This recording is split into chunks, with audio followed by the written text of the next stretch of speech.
ئێمە توانیمانە لە ئەم ساڵدا 1990 تۆمەتبار دەستگیر بکەین کە تۆمەتبارن بە بازرگانی و بازرگانان و هەروەها بەکارهێنەرانی مادەی هۆشبەر.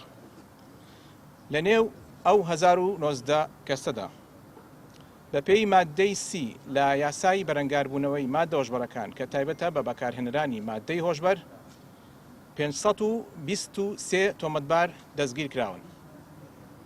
هەروەها بە پێی مادەی 26 کە تایبەتە بە بازرگانیکردن لە مادەی هۆشبەر بە دابەشکردنی مادەکە 452 تۆمەتبار دەستگیر کراون و بە پێی مادەی 25 کە بازرگانیکردنە بە مادەی هۆشبەر لە بازرگانی نێودەوڵەتی پێدەوتێت 44 تۆمەتبار دەستگیر کراون.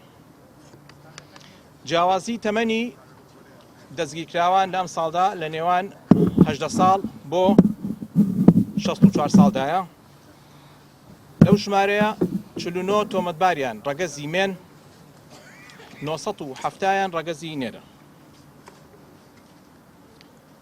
بە هەوڵی بەڕێوەبەراتی نێشتنی مادە هۆشبەرەکان لە ئەم ساڵدا توانراوە دەست بگیرێت بەسەر بڕی 3 تۆن و 24 کیلۆ و 600 غرام مادەی هۆشبەر لە جۆرەکانی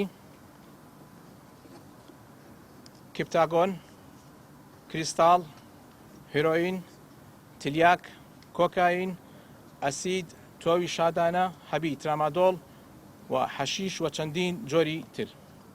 هەروەها دەستی گیراوە بەسەر 121,330 دەنگ هەبی مادەی هۆشبەر.